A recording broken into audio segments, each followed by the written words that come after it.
Welcome to Global Medical Office Dialogues.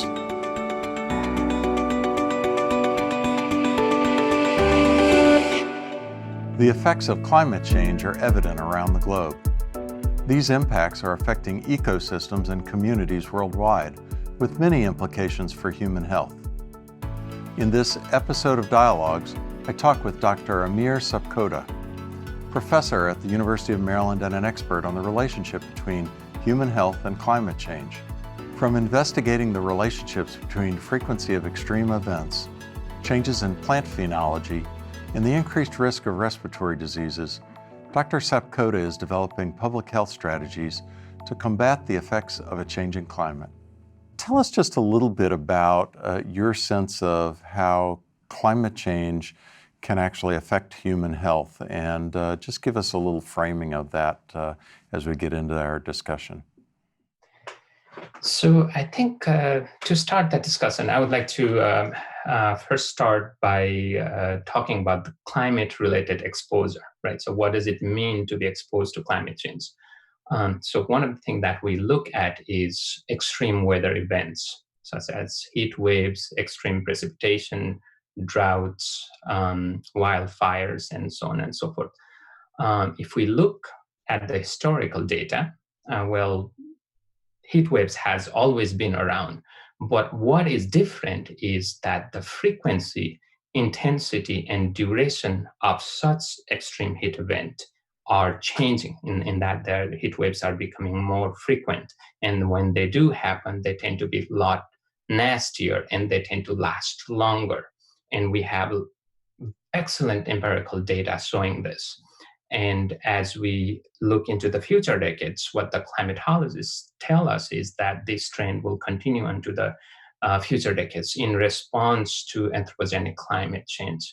So the question then becomes, how does such extreme event impact human health? And there's lots and lots and lots of data around us documenting this. Heat wave, for example, can lead to heat stroke, increased risk of mortality, hospitalization for a number of other health outcomes. So this is some of the example of direct impact of climate change on human health. Then, of course, there are other indirect impacts that are a little bit less discussed that we can get into. So thinking about acute and chronic impacts of this, do you think it's frequency, intensity, or duration of these extreme weather events that impact folks either in the long term or in sort of the short term? I think all those three elements are very important. Of course, for it to have an impact, you need that extreme heat event to take place, right? So the frequency is absolutely critical. But when they do happen, like how what's the intensity of that exposure and how long do they last? I think they are all very critical.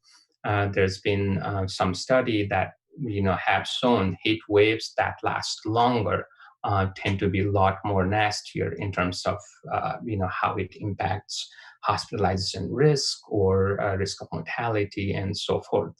You and I were co-authors on a paper recently related to the impact of heat events in patients with advanced kidney disease. And I'm just curious, what other disciplines of medicine and other healthcare activities we think predominantly around respiratory type illnesses and things like that, but what are some of the other things that you've studied with regard to health impact for individuals? So one of the examples that I would like to give you is respiratory illnesses, including asthma and asthma exacerbation. So we have shown, and many other studies that are out there have shown that yes, this extreme heat event can increase risk of asthma hospitalization because heat is precursor to a lot of other pollutant, including ozone. So when the heat increases, the ozone concentration in the environment increases as well. But the other example that I would like to give you sort of like gets at it from more indirect pathways, so to speak.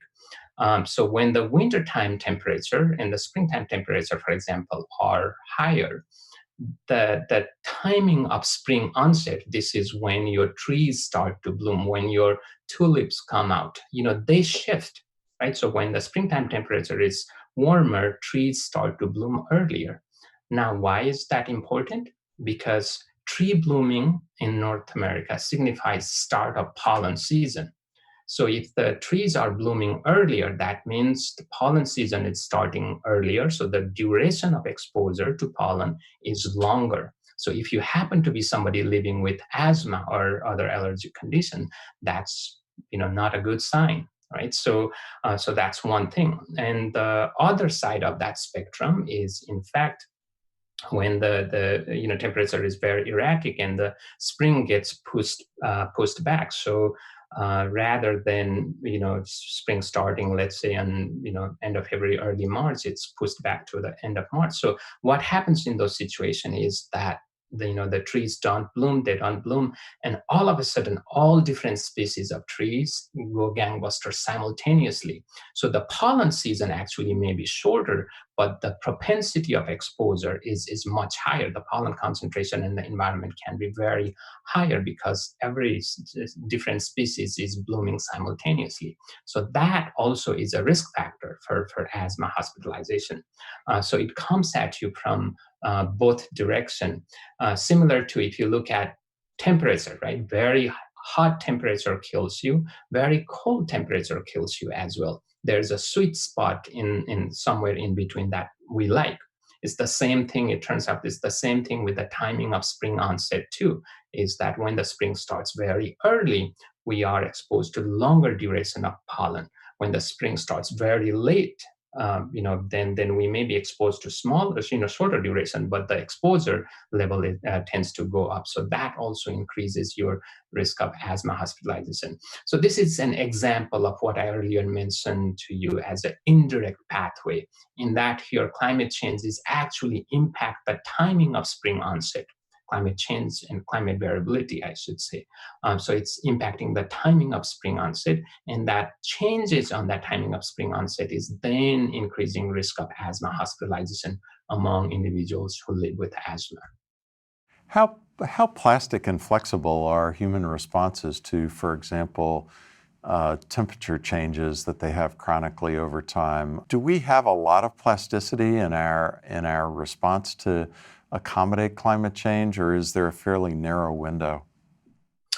I think one thing that distinguishes our species is we are incredibly resilient. So yes, we have that capacity to adapt, but there's certainly limit to that, right? So the fact that humans are living in the most coldest place and in the desert environment is a testament to how resilient we are and how we can adapt to it. So I think we are definitely very capable of adapting to that, but it's the changes, that oftentimes gets us, right? So, but what we also need to think about that is, yes, we are, very capable of adapting, but there are amongst us very vulnerable population, people that are not able to handle those, exposures. So I want to say this in the context of where world stands as of today. If you look at, we have made a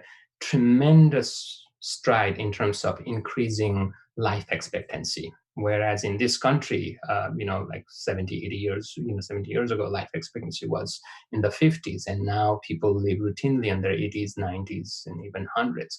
But that increases in life expectancy is all not healthy life, right? So a lot of people are living with what we call these chronic conditions, right? So how do this added stress, and this exposure impact these vulnerable people that are already living with, diabetes, that are already living with congestive heart failures or COPDs or a host of other, elements. So that's, those are the population we are, very concerned about, because they do not have the capacity that normal people do in terms of, adapting to those changing conditions.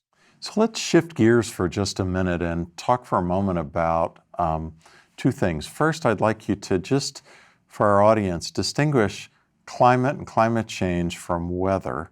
and what are the distinctions there? And then secondarily, let's talk a little bit about what's driving climate change in general. Weather is basically what you get, right? Look outside your window. Today, right here in Maryland, it's beautiful, mild fall day, right? That's very different from Florida. That's very different from California. That's very different from Boston, right? So weather is the current condition given location, right? Whereas climate represents an aggregate pattern of weather. So when somebody asks you how's the weather like in Boston, they're not really asking you how the weather is today. They're asking you in general how the weather is like in Boston. In the fall, it's cool. In the summertime, it's hot and humid. How's the weather in Florida? It's tends to be always hot. But they're not talking about today or certain location. So weather tends to describe the aggregate climate tends to describe the aggregate pattern of weather. And then there is climate variability, right? And so just to take a step back, so temperature is just one aspect of that. We could be talking about, let's say, the area covered with snow, or frozen lakes. So if you happen to live in Minnesota, for example, lake in Minnesota in the middle of winter gets frozen, right? And you go ice fishing, for example. So every year it's your family tradition to go ice fishing on a Christmas day. And all of a sudden, one year you cannot go ice fishing because the lake is not frozen. Does that mean it's a climate change? Absolutely not. But if year after year after year, like in your family Christmas holiday, all of a sudden you cannot go ice fishing because the lake is not frozen, whereas before when you're growing up it was always frozen and that was your family tradition. But you can't do that anymore because year after year it's been unfrozen. So now all of a sudden there's a new paradigm that's emerging, and that's different from the old paradigm, and that's a climate change because it's different from the prior paradigm. I think those independent definitions are actually important because in the public sphere, we frequently hear people that might deny issues of climate change or what the condition is in the long term of our environment. And what they're really trying to recognize is that the weather will go up and down, the temperatures will go up and down, the rain will come and go, the winds will change. But this fundamental change over time really is a different measure of how we're looking at both the climate impact and, of course, for us as physicians and healthcare workers, trying to look at how does that impact our societies and how we work. What are the causes of this long-term climate change, not a weather event, but the long-term climate change that we're seeing? What is driving it predominantly in today's world, and what are the things that you see that would begin to address some of those issues? One of the major drivers are the greenhouse gas emissions. These are energy trapping gases that drive up the temperature in our planet. But in terms of talking about, going back to your question about, like what can be done and what, obviously all of us have a role to play in it, right? So a lot of time people tend to think that my small contribution is not going to make any difference. And I say to that because it's the every single drop of water that makes the ocean. So yes, if everybody were to say that, then we're not going anywhere. But if everybody is committed to making some contribution, those collectively make a difference. And I think that's what's being lost in this discussion, is that everybody has a role to play. To what degree is the impact of climate change on the health of people sort of uncover the ethnic diversity and the social diversity of impact of this? Can you speak to that for a moment? If we are to look at chronic kidney diseases, particularly end-stage renal diseases, right? So the lifetime risk of developing end-stage renal disease, for example, is almost 8% in African Americans, as opposed to if you look at the Caucasian, that's like 2%, right? So huge difference exists in, racial and ethnic disparities exist in terms of the prevalence of those diseases. There's also differences in terms of access to care, right? Then differences in terms of, other pre-existing conditions such as diabetes, obesities, things of that sort that are also is related to this chronic kidney diseases, obviously. So when you have then this external exposure, let's say extreme heat event, that takes place, then obviously it's going to have a disproportionate impact on those the population, because first of all, really having a better understanding of this underlying differences, I think that's really, really critical moving forward, because I'm sure we'll talk a little bit about how we adapt to this too, and in terms of that sort of like in-depth understanding of the underlying vulnerability, both in terms of racial ethnic differences, but also geographic vulnerability, is very, very critical, because then only we will be able to target those population with intervention. How do you think we should be measuring the health impact in these populations generally, and especially for us in our kidney disease population? Are there any metrics or particular methods we should be looking at that we don't do today routinely? Let's say, for example, somebody is prescribed to a low potassium dialysate because they are hyperkalemic, right? But this person then comes to undergo dialysis, for example, and it happens to be, right after a major heat wave. So that in this individual, he or she has undergone extrarenal loss of potassium because of through perspiration, and so then they come and undergo dialysis with a low potassium dialysate. I think that may increase their risk of cardiac arrest further. So I think in response to your question about what can be done, how should we going be measuring about this, is it's not only measuring the risk of hospitalization or mortality, but also what are the subtle drivers that may be contributing to these increases in risk, sort of like we call it effect modifiers, right?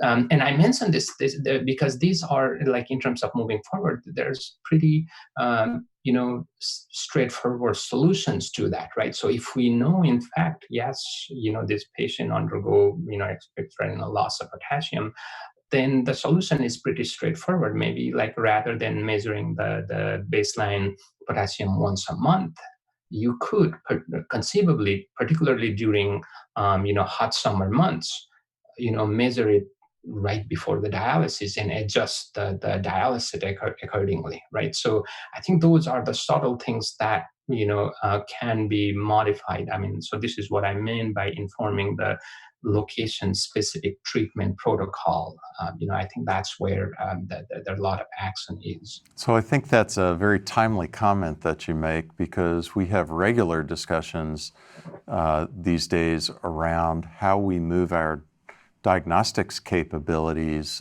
within our treatment ecosystem to something that's much closer to real time, because in many cases there are a number of analytes that change with a frequency such that a monthly lab has much less meaning than something that would allow you to tailor a prescription for today's condition and not the condition from 2 weeks ago or a month ago.